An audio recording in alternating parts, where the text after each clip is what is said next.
Hello दोस्तों, स्वागत है आपका। बच्चों, हमने अपनी प्रीवियस क्लास में बाबर और हुमायूं के बारे में कर लिया था। आज हम करने वाले हैं अकबर जी के बारे में। देखिए, मैंने आपको पहले भी बता दिया है, लेकिन एक बार दोबारा से बता देना चाहता हूं कि हम इस भाजसा के अकॉर्डिंग चल रहे हैं। इस भाजसा को याद रखने से आपको मुगल डायनेस्टी पूरी याद रहेगी। तो हमने ब से बाबर और एच से हुमायूं कर लिया है, और आज हम करने वाले हैं ए से अकबर। अकबर जो कि बहुत ही एक जो हम कह सकते हैं कि लंबे समय तक शासन करने वाले एक ऐसे राजा थे जिन्होंने बहुत से नए जो तरीके अपनाए थे कि कैसे किसी देश के ऊपर अगर हमने शासन करना है, उनको ऑक्युपाई करना है, अनेक्स्ट करना है, तो किस तरह की जो रूल्स रेगुलेशन या किस तरह के तरीके अपनाए जा सकते हैं। तो अकबर जो है, इनको द ग्रेट अकबर भी कहा जाता था। वो इसलिए कहा जाता था क्योंकि ये बहुत से न्यू टेक्निक्स यूज करते हैं दुश्मनों को हराने के लिए। तो आइए इसके बारे में हम बात करते हैं। देखिए, इनका जन्म कब हुआ?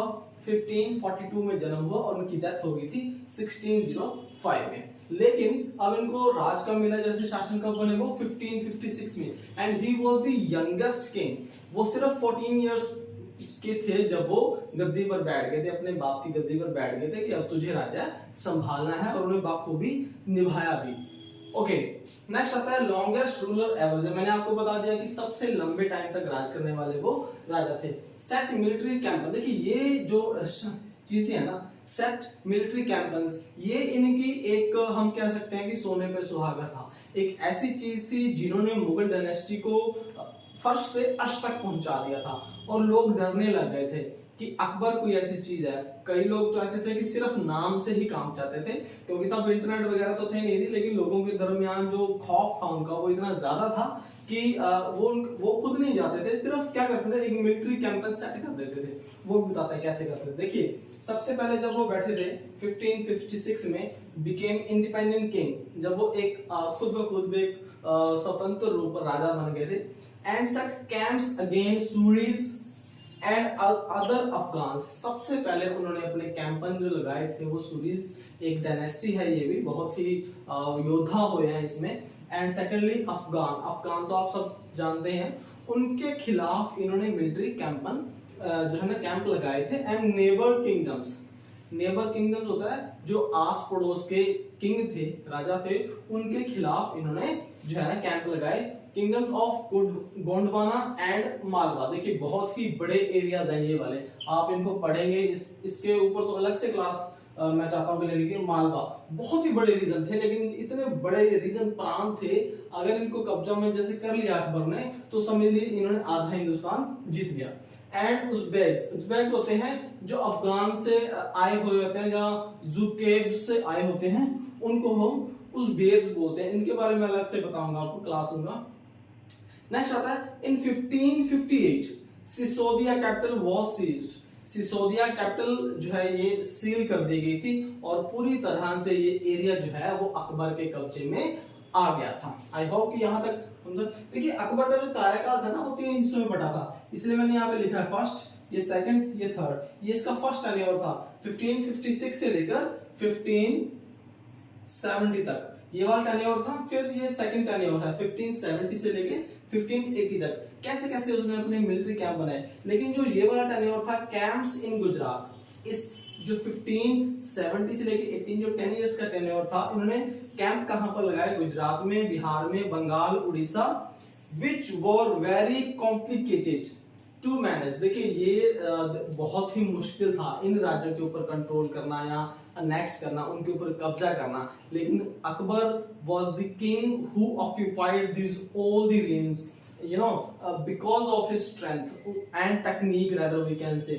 बहुत ही ज्यादा टेक्निक थी। देखिए, मिलिट्री कैंप स्थित कर दिए कि आप आगे नहीं आओगे, हम आगे आएंगे, और किस तरह से चारों तरफ से घेर के उस प्रांत के ऊपर कब्जा करना है। किसी को मना के अपने जो है ना हक में ले लिया, किसी को डरा के ले लिया।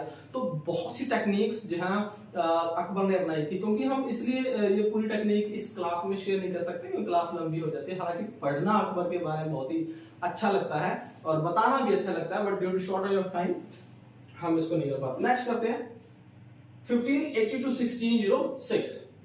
अब देखिए, ये जो टाइम था, ये 6 है, 6 नहीं, ये 5 है, इसको थोड़ा सेट कर लीजिएगा।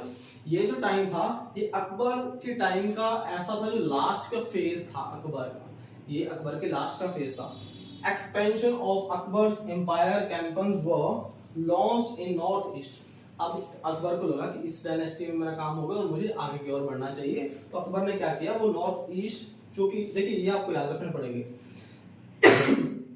सॉरी, कंधार, कश्मीर, काबुल, खानदेश, अहमदनगर वर एनेक्स्ड। अब मैंने देखिए क से याद रखते हैं, कंधार, कश्मीर, काबुल, खानदेश, अहमदनगर, ये लास्ट के फेज में अकबर ने ऑक्युपाई किए थे, जो कि बहुत ही खतरनाक थे।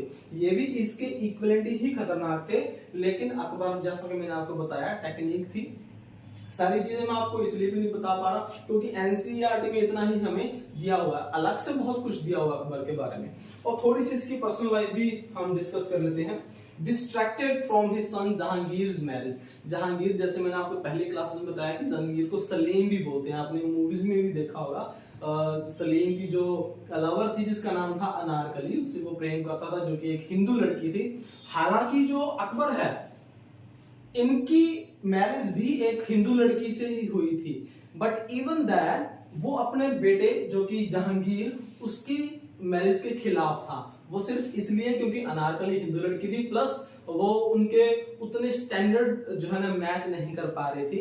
अकबर ऐसा मानता था कि वो एक नाचने वाली है, she doesn't even deserve to come in their house and became the wife of Jahangir and all। तो इसलिए अकबर जो था उम्र अपने बेटे के खिलाफ रहा, और बाद में जब बहुत ही ज्यादा बढ़ गया तो जो अकबर था वो बहुत ज्यादा डिस्ट्रैक्टेड हो गया अपने बेटे को लेकर और दुखी भी हो गया। इसलिए धीरे धीरे से वो क्या हो गया था, वो मन ही मन जो है ना ऐसा सोचता रहा कि अब शायद मैं अपने राज्य को और नहीं बढ़ा पाऊंगा। ऐसा होता भी है, कोई चीजें ऐसी डिस्ट्रैक्ट जरूर करती है जिसकी वजह से किसी बंदे की जो है प्रोग्रेस में प्रॉब्लम आती है, और यही हुआ। और एंड में क्या हुआ कि जहांगीर ने जो है, फिर जैसा कि मैंने यहाँ बताया, अकबर के बाद कौन है, जहांगीर, इसका बेटा था, बड़ा बेटा था। और फिर अकबर के डेथ हुई कब हुई थी, 1605 में, और तब फिर जहांगीर जो है वो दिल्ली का शासक बन गया था। तो आई होप ये छोटी सी जो है ना क्लास मैं चाहता था कि आप लोगों के साथ शेयर करूं अकबर के बारे में, या आपको मेन चीजें जो एनसीईआरटी में डिपेंडेबल है, क्लास 6 to 8 में आपके जरूर काम आएंगी, तो इस चीज को आप पढ़िएगा। ठीक है, इसके अकॉर्डिंग हम चल रहे हैं, और नेक्स्ट क्लास में हम करेंगे जहांगीर के बारे में बात हम करेंगे, जो कि अकबर का बेटा था जिसको सलीम भी बोलते हैं। Thanks a lot, thanks for watching my video. जय हिंद, जय भारत।